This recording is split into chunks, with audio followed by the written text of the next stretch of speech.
সড়ক থেকে রেলপথ ও নৌপথ বাংলাদেশের প্রতিটি বাঁকেই যেন ওত পেতে থাকে নির্মম মৃত্যু।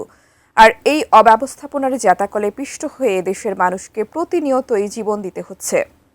তারই ধারাবাহিকতায় ২৫ মার্চ ঘটে যায় এক মর্মান্তিক বাস দুর্ঘটনা। তবে এমন পরিস্থিতিতে নিহত পরিবারকে উপযুক্ত ক্ষতিপূরণ দেওয়ার নির্দেশ দিয়ে সরকারকে একটি আইনি নোটিশ পাঠানো হয়েছে।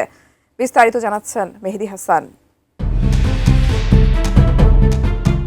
ফিটনেসবিহীন যানবাহন, বেপরোয়া গতি কিংবা অনিরাপদ নৌপথ অব্যবস্থাপনার এই চক্রে এদেশের মানুষের জীবন যেন খেলনায় পরিণত হয়েছে।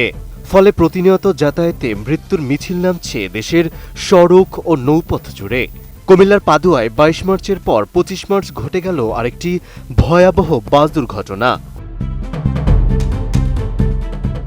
এই ঘটনাটি ঘটেছে রাজবাড়ীর দৌলতদিয়া ফেরিঘাট এলাকায়, যেখানে সৌহার্দ্য পরিবহনের একটি যাত্রীবাহী বাস বিকেল ৫:১৫টার দিকে নিয়ন্ত্রণ হারিয়ে পদ্মা নদীতে পড়ে যায়।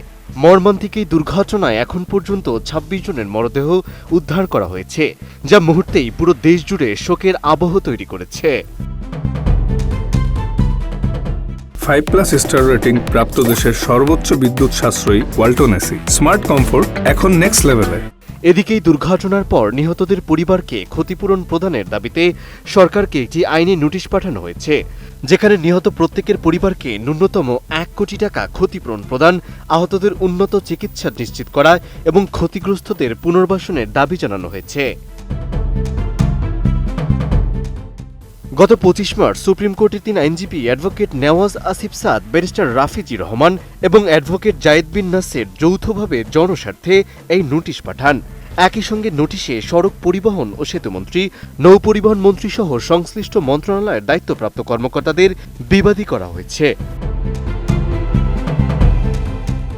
আইনজীবীরা ওই নোটিশে উল্লেখ করেছেন, আপাতদৃষ্টিতে এটি দুর্ঘটনা মনে হলেও ফেরিঘাট ব্যবস্থাপনা, পরিবহন সংশ্লিষ্ট দায়িত্বপ্রাপ্ত ব্যক্তিদের অবহেলা ছিল কিনা তার নিরপেক্ষ তদন্তের মাধ্যমে খতিয়ে দেখা জরুরি। পাশাপাশি দুর্ঘটনার প্রকৃত কারণ অনুসন্ধানে উচ্চ পর্যায়ের তদন্ত কমিটি গঠন করে ৭ কর্মদিবসের মধ্যে প্রতিবেদন প্রকাশের দাবিও জানানো হয়েছে। এ বিষয়ে অ্যাডভোকেট নেওয়াজুল আসিফ সাদ জানিয়েছেন, জনস্বার্থে এই নোটিশটি পাঠানো হয়েছে এবং নির্ধারিত সময়ের মধ্যে প্রয়োজনীয় ব্যবস্থা না নিলে উচ্চ আদালতে রিট সহ আইনানুগ ব্যবস্থা নেওয়া হবে।